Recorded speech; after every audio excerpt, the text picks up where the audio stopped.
Mereka yang berjaya nanti akan berpeluang berlakon di bawah penerbitan MIG. Once in a lifetime, I'm just victim of your pain and everything I'm about. Kagumlah dengan bakat Iza, especially nyanyian tu, suara dia punya soul dia macam Tuan Datuk Siti. Hai, saya Iza Noni. Saya berasal daripada Kuching. Hari ini saya datang uji bakat untuk berlakon dan saya gembira mendapat 3 bintang bersama Yanti. Hai, saya Siti Nurfazanti binti Senin. Saya berumur 19 tahun dan saya berasal dari Kuching, Sarawak.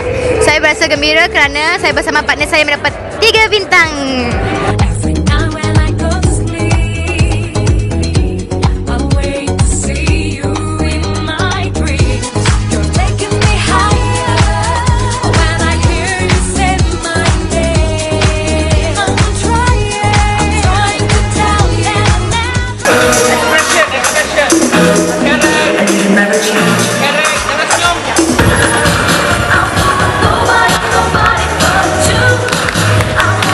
Aku wanita punya hati nurani yang tak dapat dibohongi.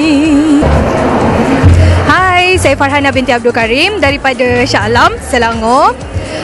Saya menyertai uji bakat ni sebenarnya lebih kepada nyanyian, tapi disuruh berlakon pun saya cuba juga.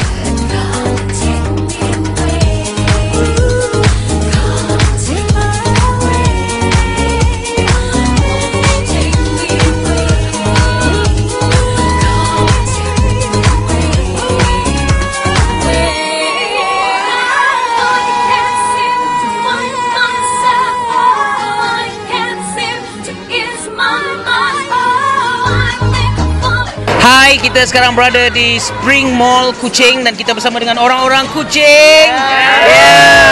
MIG the best. Simplicity bukan sekadar wangian.